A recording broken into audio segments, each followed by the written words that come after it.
So we will not have the kind of opportunity that you are used to for questions.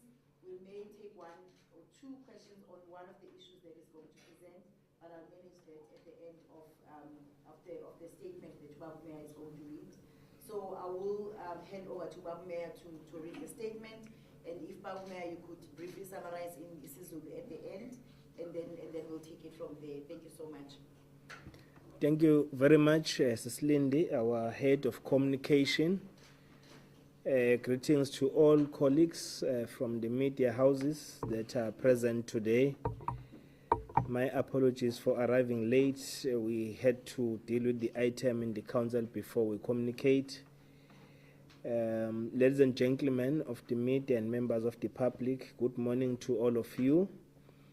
Let me express our gratitude to the members of the media for attending this media briefing as we announce the appointment of the new city manager of our municipality.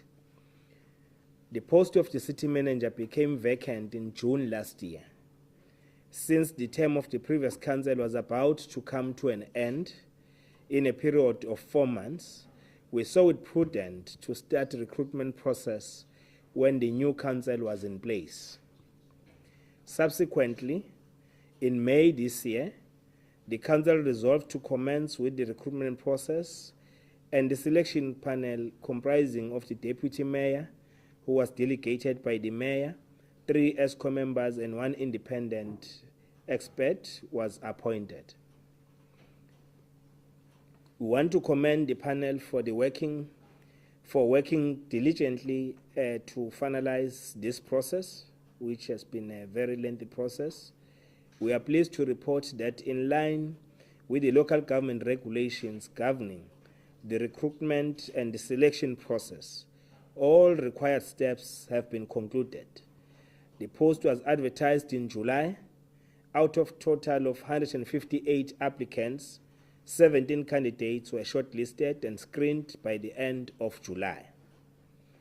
The screening process included reference and misconduct checks, as well as qualification verification. This paved a way for interviews to commence on the first week of August. The 5 recommended candidates were taken through a competency assessment for 2 days, and the outcome of the assessment was communicated to the municipality last week. We'd like to thank all the participants who showed interest in this strategic position of the municipality for the only metro in KwaZulu-Natal. Most importantly, we want to convey our profound gratitude to the recommended candidates who displayed high level of professionalism during the grilling process that we have conducted. All the candidates have an impeccable work experience and academic background. During this selection process, the panel considered candidates who ranked top 5 in the recruitment process with a percentage score of 70%. It gives me pleasure to announce that the recommended candidate number 1 was Mr. Thompson Musa Mbele, with a final assessment score of 92%. According to the panel, Mr. Mbele demonstrated a high level of experience and knowledge of strategic leadership in the municipal environment. Mr. Mbele has a social science degree, master's degree in town and regional planning, project management diploma, and BTech degree in business management. He has vast experience in local government and has been the municipal manager at Umzumbe Municipality, and is currently Chief Operating Officer and the Acting City Manager for EThekwini Municipality since July last year. That's a position he held before the council resolution which has just been taken. The fact that he has been with the municipality for some time augurs well for us because he comprehends our challenges and he is going to hit the ground running. As the leadership of the municipality, we want to congratulate Mr. Mbele as he assumes this critical post at the City Hall. We have no doubt that this appointment will stabilize the administration of the city and bring confidence to all our stakeholders. The city manager takes the helm of the only metro in the province at a time when the municipality is working hard to accelerate the rebuilding and restoration process following the July civil unrest and the devastating April floods. Furthermore, I would like to take this opportunity to update members of the media on the intervention the city is making to address the challenges of our wastewater infrastructure. Work is already underway to fix pumps that are malfunctioning, resulting in a raw storage, ending in our rivers and then the beaches. Central beaches have been affected largely by the Joanna sewer pump station that is constantly vandalized by criminals. The northern treatment works was flooded, and as a result, it malfunctioned. We are happy that contractors are on site, and we are confident that by latest next week, it will be commissioned. Other beaches have been affected by blocked manholes because of alien objects constantly entering our system as a result of human behavior. Some of you might have seen our teams hard at work unblocking these manholes. We appeal to all our residents to refrain from disposing of foreign objects in our system. We would like to assure members of the public that our water is safe to drink. We have tested our water several times, especially in Beechwood, and results indicate that water quality has significantly improved. But we are yet to announce if committee members must use and utilize that water. The root cause of the contamination has been isolated and dealt with. We are appealing to members of the public to refrain from spreading fake news with an intention of causing unnecessary panic to the members of the public. Following violent public protest in Tongat, as the leadership of the city, accompanied by the MEC for Kaunda, Mr. Sihle Zikalala, we visited the area to listen to the community and their plight. We understand the frustration of Tongat residents since some areas have not been able to have full access to water. Hence, as the city will be working with the National Department of Water and Sanitation. In the evening, we'll be visiting the area with the Minister of Water and Sanitation at 5 o'clock in Tongat Sports Center. In the meantime, we'll continue to deliver water using water tankers. We are increasing water tankers to ease community frustration while we finalize repairs of Otongati water treatment plant. We are happy with the progress being made by the contractor working at the treatment works. We are hopeful that we'll have this job completed by end of October this year.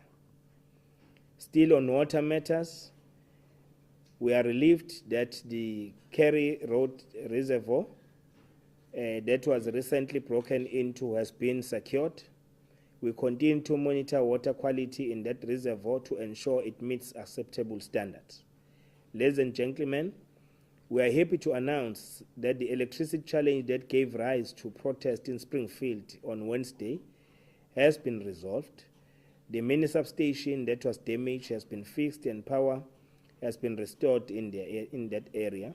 However, we continue to appeal to all our communities to refrain from staging violent service delivery protests and damaging infrastructure. In the event of any shortcomings in service delivery, our doors are always open for engagements. Ladies and gentlemen, our offices at EThekwini Electricity were visited by the Sheriff of Court yesterday, and some city assets were attached. We have instructed our legal team to pursue this matter further in the Supreme Court of Appeal, as we are convinced that a different court will reach a different decision in this matter. Since we have taken a decision to challenge this action, we will not be able to get into merits of this case. Let me once again thank you for availing yourself for this media briefing and we look forward to continuing engaging with you on issues of governance and quality of service delivery to our residents. I thank you, ladies and gentlemen. Thank you, Baba Mayor. Stella gave a brief summary, Baba Mayor. Sifisa ukuthatha leli thuba sibonge kakhulu kubo bonke abasebenzela izindlu ezahlukahlukene zokusakaza ukuthi nibe khona masizothula udaba lokuqokwa kwaloyo ozoba ngumphathi wedolobha. Isikhala ke lesi savuleka kusukela ngoJune ngonyaka ophelile. Lokhu ke kwenza ukuthi ke uma sibheka ukuthi kwase kusondele nokhetho sekusele nje izinyanga ezini kube nokhetho sabona ukuthi cha akuzukuba into enhle ukuthi si-appointele enye council ezayo si-appointele u-city manager. Kwakumele ke silinde kuze kudlule ukhetho ukwenzela ukuthi i-council entsha kube yiyo ezokwazi ukuqasha u-city manager. Umthetho usho njalo. Kodwa ke futhi siyakubalula ukuthi i-process yethu iqalileke ngoMay. Saqinisekisa ukuthi sakha ke ithimba uyilona elizobheka lengamele ukuqashwa kuka-city manager. Ingakho saqoka u-deputy mayor owakhonjwa ngumeya ukuthi amele kuleli thimba. Mase kuba amalungu esigungu esiphezulu sikamasipala amathathu, mase kuba oyedwa owucwepheshe eyintweni ezithinta ukuqashwa kwabantu obeyingxenye yalomsebenzi. Sifisa ukuyibonga kakhulu ke ipanel lesi sigungu ukuthi senze umsebenzi omuhle kakhulu futhi sawenza ngaphansi kwesikhathi ebesinqunyelwe sona. Siyakujabulela ke futhi ukuthi uma ngabe ke sibheka zonke imithetho yonke imithetho esilawula ukuthi kuqashwa kanjani abasebenzi bakamasipala kakhulukazi leli zinga lika city manager, silandele yonke imigudu ngendlela efanele kwaze kwafika egcineni. Ingakho ke sithi advert iphumile ngoJuly kwase kwatholakala ukuthi abafaka izicelo balingiselwa kubantu abayi158 158. Mase kuzothi kubona bonke labo okuyibona ke ababese be shortlistwa bafakwa ohlwini olufishane lokuthi bezo interviewer babese beba u17 ishumi nesikhombisa. Konke ke lokhu kwenziwe bascreenwa babhekwa ke izinto eziningi kakhulukazi ama reference kwabhekwa ukuthi umuntu uyiphethe kanjani, kwabhekwa futhi nokuthi ngokwama qualifications ukuthi ngampela ukulungele yini ukuthi engaphatha umasipala onjengalo omkhulu kangaka. Lokho kube sekwenza indlela ukuthi ama interviews aqale ngesonto lokuqala kuAugust. Siyaqinisekisa ke ukuthi kube sekuba ke nezincomo ezenziwayo lezo incomo ezenza ukuthi bonke labo abathole ngaphezulu kwa70% kube yibona abathathwayo bekwazi ukuhanjiswa beyokwenza lokho kubizwa ngecompetence assessment eyenziwa uCocta ukubheka ukuthi umuntu ngampela ukulungele yini ukuthi abe sezingeni lokuphathwa kwedolobha enjengaleli. Sizofisa ke kubonga bonke abafake izicelo ngoba bakhombisile ugqozi nentshisekelo ukuthi bengenelele kule position enkulu kangaka yaseThekwini. Kodwa okunye okubalekile uqinisekisa nje ukuthi sibonga kakhulu kuwonke ama candidates bonke ade bengenele ngokukhombisa nje ulwazi oluphezulu osezingeni eliphezulu nangendlela abakhombise ukuziphatha ngayo iprofessionalism kwakhombisa ukuthi cha kule process impela bebekade bekulungele ukungena kuyona. Ingakho ke sithi ke wonke ama candidate ebese zingeni elihle kakhulu lokuthi engawenza lo msebenzi neexperience kanjalo nezicucu zabo zezemfundo bezisho ukuthi bakulungele ukuthi bengawenza lo msebenzi. Ngakho ke kunginikeza ke injabulo enkulu ukuthi ngimemezele ngokusemthethweni ukuthi umasipala uhlanganile namhlanje ifull council yabeke isiqoka uMr Thompson Musambele okuyena obengokuqala uhambe phambili waqenqeleza phambili yedwa kulaba kade hamba nabo kwaba nguyena ke oscore ngaphezulu oscore u92% according to umbiko esunikezwe isigungu ipanel. Ngakho ke uMr Mbele une experience isipiliyoni esikhulu kakhulukazi kwezomasipala nolwazi olunzulu nokuphathwa emazingeni aphezulu komasipala. Siyafisa futhi ukuthi uMr Mpele ngokufunda kwakhe une social science degree aphinda abe ne masters degree in town and regional planning, aphinda abe ne project management diploma, abe ne BTech degree in business management. Okushuthi ke ngokwezicucu yizo zonke lezo izicucu anazo ezimgunyaza ukuthi engalengamela leli dolobha. Uphinde abe nesipiliyoni ke esikhulu kakhulu kwezokuphathwa komasipala, njengoba kukhumbuleka nje ukuthi ukuba ngu-municipal manager, i-manager yalapha eMzumbe Municipality. Njengamanje ke before aqokwe ukuba u-city manager ubevese ngokumsebenzi aqashelwe wona eThekwini chief operating officer, aphinde futhi abe uyobe sabamba intambo kwesikhashana i-acting city manager kusukela ngoJuly nyakenye. Okusalayo ke ukuthi nokubalekile ukuthi umasipala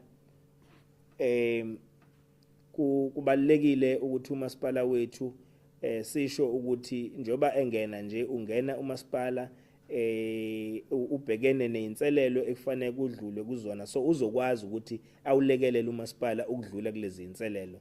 And njoba sibona ukuthi bevese enolwazi olunzulu lokuphathwa kwamasipala, nalapha ke ngokumsebenza wenzayo uzokwazi uqinisekisa ukuthi ungena nje enkundleni uyagijima kunokuthi athi usazoyifundisa umasipala waseThekwini.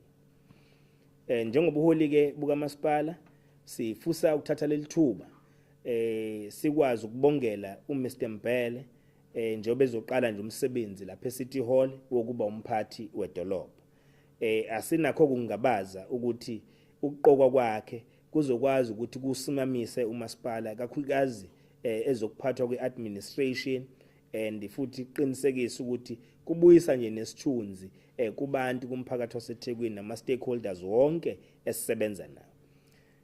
uCity manager ke omusha we-metro njoba sazi ukuthi uzoba uyena ke we-metro okuyiyona yodwa lapha kwiprovince yaKwaZulu Natal. Uzobe ke sengena ke esegijimisa inhlelo zokwakhiwa kabusha nokuvuselela inqala sizinda yethu, njoba sazi ukuthi siphuma nomnotho, njoba sazi siphuma kuyiphithiphithi zika July nyakenye, kanjalo nalama floods alokho ehlasela njalo izikhukhula zihlasela iTheku lakithi. Okunye ke sifisa ukuphinde futhi sikubalule ukuthi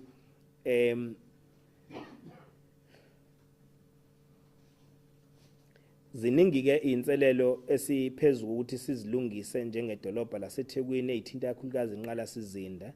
Njoba sazi ukuthi ukulungiswa kwama pump stations ethu mawukhuluma nge-waste water infrastructure mukhulu kumsebenzi lo esiwenza ukulungisa, njoba sibonile isimo la khona igcina esechithela indle emfuleni nasolwandle lwethu laseThekwini.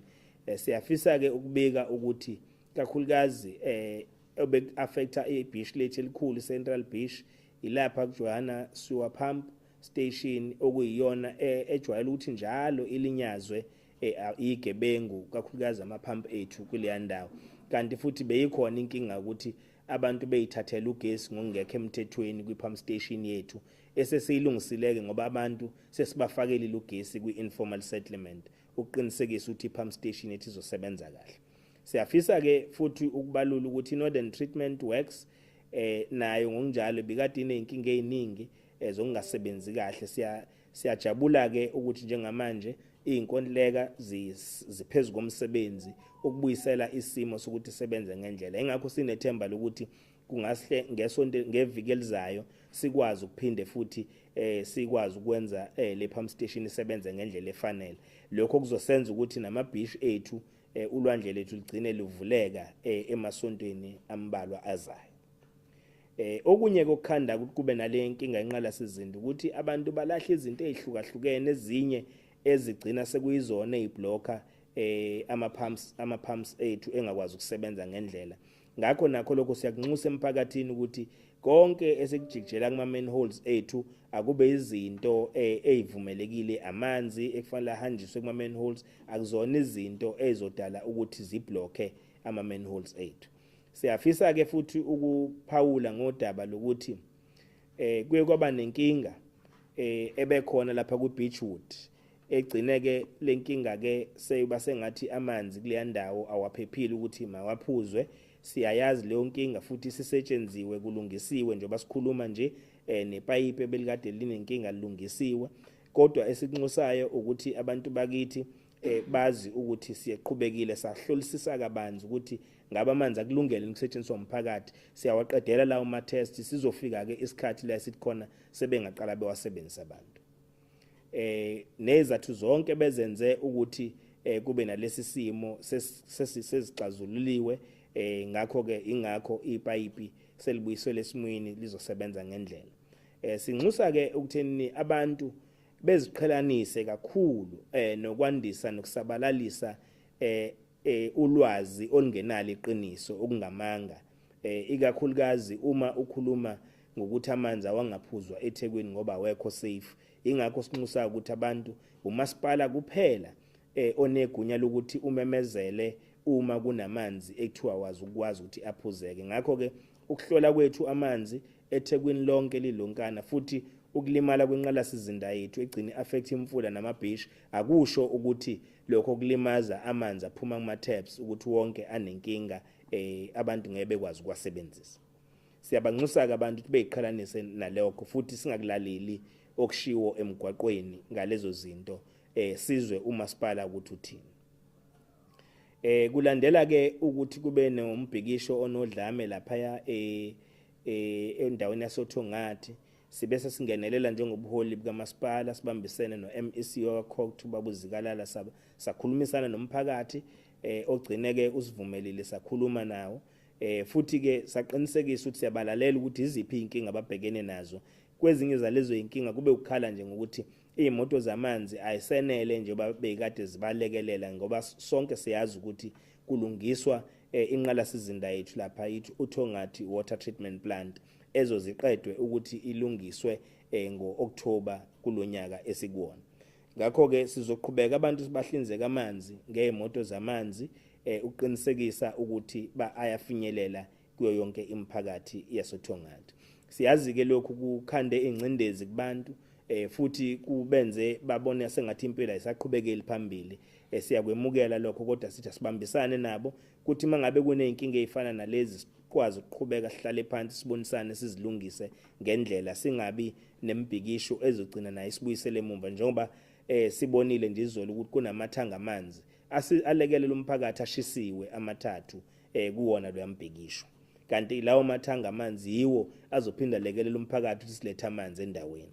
Ngakho ke siyabanxusa abantu bakithi ukuthi noma kuthiwa sebephatheka biyangakanani kodwa bengahluthukeli kwinqalasizinda yabo ngoba yiyo ezobanikeza usizo abalidingayo. Ngakho ke namhlanje ntambama ngabo 5 sizoba nongqongqoshe wezamanzi eningizimu Afrika ubabusenzo Mchunu uzohambela lo mphakathi ngoba umcelile ukuthi uyacela ukuthi umbone. Sizobeke sesiyakuona namhlanje siyothula neminye imbiko sibheke futhi sihlole ukuthi zonke izinto zihamba ngendlela ehlelwe ngayo yini izolo. Siyakujabulela ke ukusho ukuthi umsebenzi siyawuncoma futhi umsebenzi wenzakala ukulungisa uthongathi water treatment plant le ezoqedwa makuphela uOctober. Sicabanga ukuthi ke kuthi makuphela uOctober abantu isimo sobe sesibuyela ngokujwayelekile. Kube khona futhi isigameko sokuthi ku Curry Road reservoir kube khona abagqekezayo bangene njengoba kube khona ivideo beka circulate emphakathini iphakamisa amaphaphu ukuthi mhlambe kunokwenzeka ukuthi khona okwenzakalile kuleya ndawo. Cha, kuhloliwe kuyaqhutshekwa futhi ayahlolwa amanzi ethu awathinteka langa nhlobo. Ngakho ke ukuphuza amanzi avela lapha yana akuyona ingozi nakancane. Umasipala uyaqhubeka ke futhi okuhle umasipala usukukhandile uhlelo ukuthi siqaphe le ndawo kube nama security azokwazi ukuyibheka. Ngifisa ke ukuthi ngivale ngelokuthi nalapha eSpringfield ade kunengxaki khona njengoba kulinyazwe inqalasizinda yethu kagesi abantu baze bangene emgwaqweni likuyalungiswa inkinga and abantu bazokwazi ukuthi isimo sibuyele kwesijwayelekile njoba sekulungisiwe inkinga ade bekhala ngayo. Siyafisa futhi ukusho ukuthi sike savakasheleka ke izolo, sivakashelwa izithunywa zenkantolo ebezikade ke ziqala zithatha impahla yethu, imoto nefurniture, kodwa siyafisa ukubeka lokhu ukuthi cha lelo daba silibhekile kangangokuthi umasipala ubona ukuthi kubalekile ukuthi udlulele enkantolo ephakeme iSupreme Court of Appeal iyophikisana nalokhu obekwenzeka ngaphezulu kwalokho nodaba nokusingathwa kwalo. Ingakho ke sibona ukuthi asikwazi ukuthi sixoxe kakhulu singene kwimininingwane ngalolu daba ngoba already udaba lwaseyinkantolo futhi esigijimayo ukuthi lulungiswe ngokukhulu ukusheshsha. Sivala ke ngodaba lokuthi sinibonge nonke ukuthi nikwazile ukuthola ithuba nathatha ithuba lokuthi nibe khona sizothula lembiko ephuthumayo kwamasipala njoba nazi ke ukuthi kusafanele nami ngibuyele emkhandlwini siyoqhubeka nomhlangano ngiyothula imbiko kamasipala. Ngakho ke sizocela ukuthi makukhona okunye kulokho engikubekile lapha enfisa siqhubeke sixoxisane ngakho sikwazi ukuhlelela ukuthi ngesonto elizayo maliqala nje siphinde sibe nesithangami sabezindaba sixoxe ngakho in details sinikeze impendulo kona. Siyabona. Thank you so much. Colleagues, again, like I said earlier, our mayor had stepped out of the council meeting to come and address us, and he does need to go back to the council meeting. If we were to take just one question, it would relate to city manager. The other issues around water, electricity, and the sheriff matter, we can address them in detail. So if you are taking one or maximum two questions, it would be related to the city manager issue, which was the main issue that we're bringing to you today. We'll start here, we'll take the second one, and then we'll wrap up. Oh, okay. Oh, no, we'll see manage. Okay, all right, so for next week. Okay. And then the second one was me.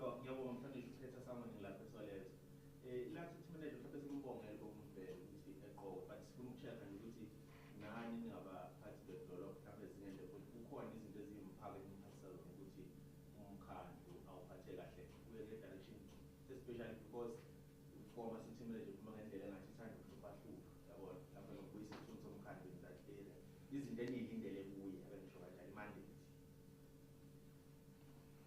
Yes, we do have a mandate which will relate with him as he has been appointed today. But firstly is to ensure that this city is clean.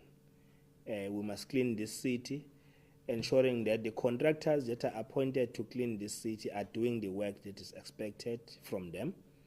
And the workers of the municipality who are supposed to do their part, they do exactly what is expected from them. We also expect the city manager to stabilize the administration and ensure that we deliver services to our communities in an effective and efficient manner, because he's got that responsibility as an accounting officer. And to ascertain that we deal with the issues of maladministration and corruption in the city, to ensure that we clean ourselves as a city so that we do things according to the book and ensure that all legislations are adhered to and we are really in compliance with all pieces of legislation.